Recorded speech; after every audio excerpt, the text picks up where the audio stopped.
राम राज पर राजनीति उत्तर प्रदेश में उलझ गई है। इसलिए उलझी हुई है कि जहां बीजेपी रामराज की बात कर रही है, वहीं समाजवादी पार्टी ने भी रामराज की बात करनी शुरू कर दी है।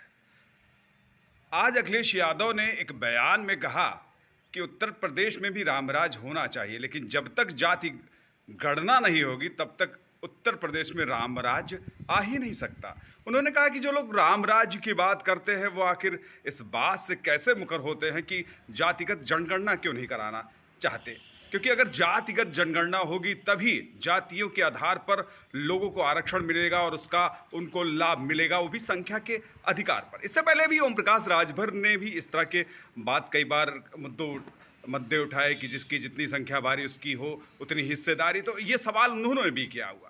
लेकिन अखिलेश यादव का जातिगत जनगणना पर जोर देना इस बात का जाहिर करता है कि रामराज की परिकल्पना बिना जातिगत जनगणना के आधार पर नहीं हो सकती। इसलिए बीजेपी को चाहिए कि जातिगत जनगणना होनी चाहिए।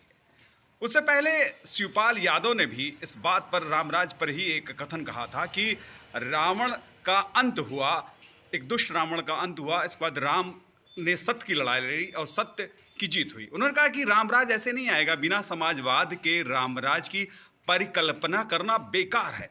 आखिर हालात इस तरह से हो रहे हैं कि उत्तर प्रदेश में अब सियासी राजनीति का एक चेहरा रामराज के रूप में निखर कर चला आ रहा है। हालांकि शाब्दिक बाण से एक नई राजनीति की बात तो शुरू हुई है, लेकिन नई राजनीति का की परिकल्पना में इस बात को आधार धर्म को ही क्यों लोग जोड़कर देखते हैं, बल्कि सामाजिकता के आधार पर समाज को क्यों जोड़ने की बात नहीं करते।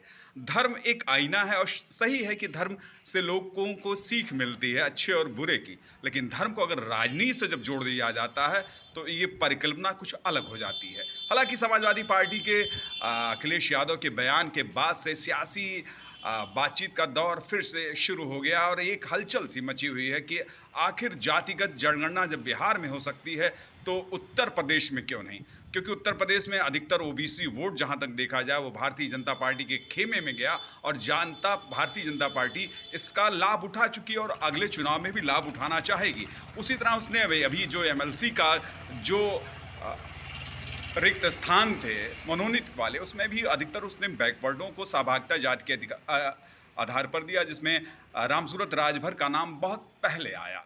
अभी इस तरह से जैसे सियासी दृष्टिकोण पर जब इस तरह से हम पद का बंटवारा करते हैं तो क्यों नहीं हम जाति गणना क्यों नहीं कराना चाहते, ये सवाल लाजमी है। अब इस पर क्या सरकार एक्शन लेगी, क्या इसका जवाब आएगा, देखते रहिए।